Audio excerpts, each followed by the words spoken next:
करणी सेना विवाद के बीच चंद्रशेखर आजाद को बहुत बड़ा झटका। योगी ने संभाली वेस्ट यूपी में कमान, रचा ऐसा चक्रव्यूह, बुरा फंसे अब चंद्रशेखर, मोदी मुस्कुराए। मायावती के बाद अब योगी की चाल ने किया सबको हैरान। वेस्ट यूपी का चढ़ा अभी से सियासी तापमान, क्या सच में होने जा रहा बड़ा खेल? पता लग गई अंदर की बात। अखिलेश भी हुए एक्टिव, लेकिन चंद्रशेखर की नहीं कम हो रही परेशानी। मिशन 2027 से पहले योगी ने कमान संभाली, सियासी गलियारों में छिड़ी बाबा की चाल की चर्चा। वेस्ट यूपी की जमीन पर इस वक्त सियासत सिर्फ गर्म नहीं है, बल्कि एक नए मोड़ पर आ चुकी है। जहां एक तरफ करणी सेना विवाद ने माहौल को पहले ही भड़का रखा था, वहीं अब उसी आग में सियासी घी डालने का काम शुरू हो गया। क्योंकि जिस वक्त चंद्रशेखर आजाद अपने बयान और रैलियों के जरिए माहौल बनाने में लगे थे, उसी वक्त एक ऐसी चाल चली गई जिसने पूरी कहानी को पलट कर रख दिया। और अब चर्चा इस बात की हो रही है कि क्या चंद्रशेखर की राह अब और मुश्किल होने वाली है, क्योंकि मैदान में अब योगी खुद उतर चुके हैं, जिसके बारे में आगे आपको सब बताते हैं। दरअसल बाराबंकी की रैली और उसके बाद दिए गए बयान ने चंद्रशेखर आजाद को अचानक सुर्खियों में ला दिया था। करणी सेना के विरोध और फिर बयानबाजी ने उन्हें एक अलग सियासी स्पेस जरूर दिया, लेकिन यही स्पेस अब उसके लिए चुनौती बनता नजर आ रहा है। क्योंकि जैसे ही ये विवाद बढ़ा, वैसे ही वेस्ट यूपी की पूरी सियासत एक्टिव हो गई और अब हर पार्टी अपने अपने तरीके से इस मौके को भुनाने में जुट गई है। यहीं पर सबसे बड़ा मोड़ तब आया जब विकास और बड़े प्रोजेक्ट्स के जरिए बीजेपी ने अपनी रणनीति को तेज कर दिया। मेरठ में बड़ी रैली, नमो भारत और मेट्रो जैसे प्रोजेक्ट्स और अब जेवर एयरपोर्ट का कार्यक्रम, ये सब सिर्फ उद्घाटन नहीं बल्कि एक बड़ा सियासी संदेश माना जा रहा है।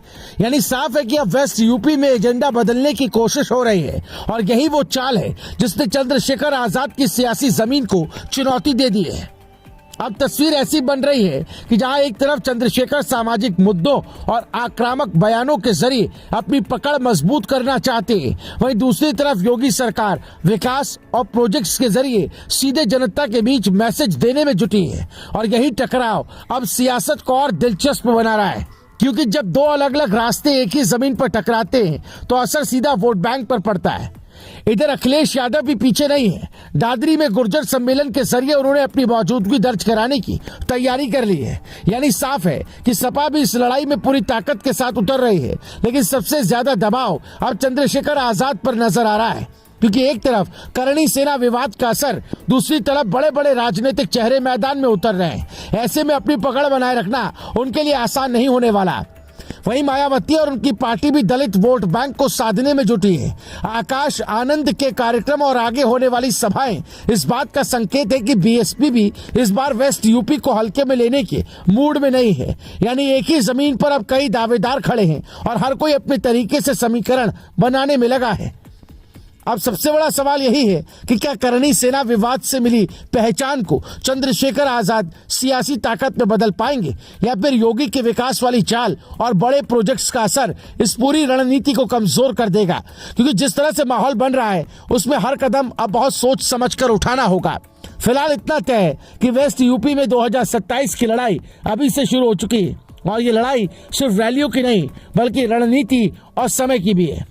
जहां एक तरफ बयानबाजी है, वहीं दूसरी तरफ विकास का एजेंडा है।